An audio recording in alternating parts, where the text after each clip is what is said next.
Big boss season 7 live അപ്ഡേറ്റ്സിലേക്ക് നമുക്ക് പോകാം. അതിനു മുന്നേ എൻ്റെ ചാനലൊന്ന് സബ്സ്ക്രൈബ് ചെയ്യണം, ഷെയർ ചെയ്യണം, ലൈക്ക് ചെയ്യണം, ബെൽ ബട്ടൺ കൂടി അമർത്തണം. എൻ്റെ ചാനൽ പുതിയതാണ്, എല്ലാവരും കൂടി ഒന്ന് സഹായിച്ച് അതിനെ ഉയർത്തിത്തരണം. ഓക്കെ, ഇന്ന് രാവിലെ തന്നെ ഷാനവാസും അതുപോലെ തന്നെ നമ്മുടെ അനീഷും കൂടിയിട്ട് ചെറിയൊരു വാക്ക് തർക്കം, ഒരു പ്രശ്നം ഉണ്ടായിക്കൊണ്ടിരിക്കുകയാണ്. കാരണം എന്താ വെച്ചിട്ടുണ്ടെങ്കിൽ അനീഷ് ഇങ്ങനെ കുറേ ചിന്തിച്ചു കൊണ്ടിരിക്കുക ഷാനവാസിനെ കുറിച്ച്. എനിക്ക് ഫ്രണ്ട് ആക്കണോ, ഷാനവാസിനെ ഫ്രണ്ട് ആക്കണോ, പുരുഷാധിപത്യമുള്ള ഒരാളാണ് എന്നൊക്കെ എല്ലാവരും പറയുന്നു.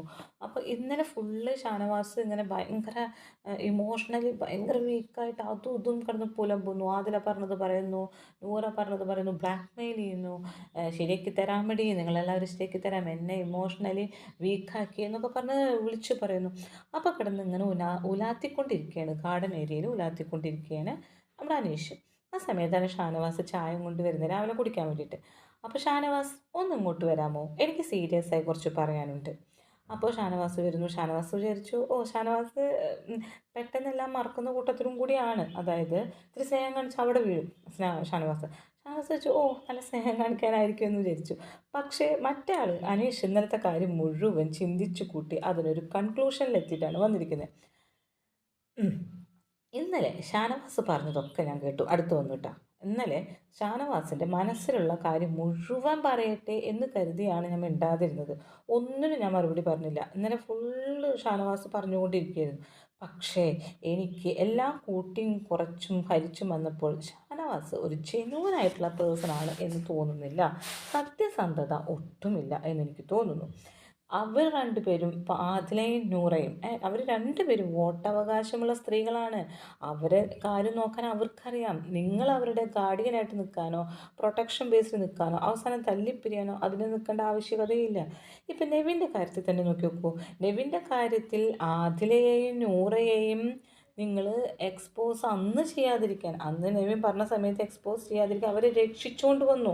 നെവിൻ എന്തൊക്കെയോ പറഞ്ഞു എന്ന് പറഞ്ഞിട്ട് ആദില പുറത്തുനിന്നറിഞ്ഞ കാര്യങ്ങളൊക്കെ പറഞ്ഞ് അതൊക്കെ പറയാതിരിക്കാൻ വേണ്ടി ആദിലയെ നൂറയെ രക്ഷിച്ചു കൊണ്ടുവന്നത് നെവിൻ്റെ കാര്യത്തിൽ ആരാണ്? അന്ന് വലിയൊരു പ്രശ്നം നടന്നുകൊണ്ടിരിക്കുകയാണ്, ഈ ഷാനവാസാണ്. പക്ഷേ ആ പ്രശ്നത്തിൽ അന്ന് എടുത്ത നിലപാട് ഇന്നലെ മാറ്റുകയാണ് ചെയ്യുന്നത്. ഇന്നലെ ബ്ലാക്ക് മെയിൽ ചെയ്യാണ്.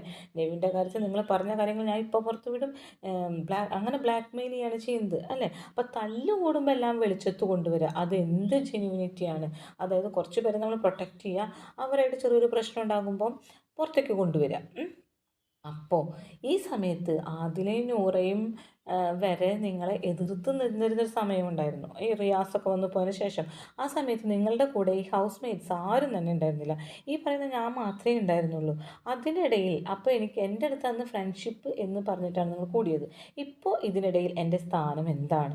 ഞാൻ ഒരുപാട് ഇരുന്ന് ചിന്തിച്ചിട്ടാണ് ഇതിന് ചോദിക്കുന്നത്. അപ്പോൾ ഫ്രണ്ട്ഷിപ്പ് എന്ന് പറഞ്ഞ് എന്നെ ചതിക്കുകയായിരുന്നോ നിങ്ങൾ? ഇതിനൊന്നും ഷാനവാസിന് ഉത്തരമില്ല കേട്ടോ. ഇന്നലെ ഞാൻ ചോദിക്കാതിരുന്നത്, ഇന്നലെ നിങ്ങൾ ഇമോഷണലി ഡൗൺ ആയിരുന്നു.